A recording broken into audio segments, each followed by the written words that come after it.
શાળામાં એક વિદ્યાર્થીએ પોતાની મિત્રની પાણીની બોટલમાં ડામરની ગોળી નાખી હતી અને મિત્રે એ પાણી પી લેતા તેની હાલત બગડી હતી. જ્યાં અમદાવાદના મણિનગર વિસ્તારમાં આવેલી દુર્ગા સ્કૂલ એક ગંભીર વિવાદના વમળમાં ફસાઈ છે, કેમ કે રિસેસ દરમિયાન તક જોઈ વિદ્યાર્થીએ બોટલમાં આ ગોળી નાખી હતી અને કેમિકલવાળું પાણી પીતા જ વિદ્યાર્થીની તબિયત અચાનક બગડી ગઈ.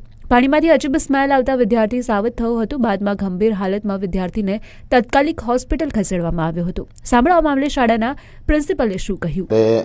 4 વાગ્યાની રિસેસ પડી ત્યારે વિદ્યાર્થીઓ બહાર ગયા.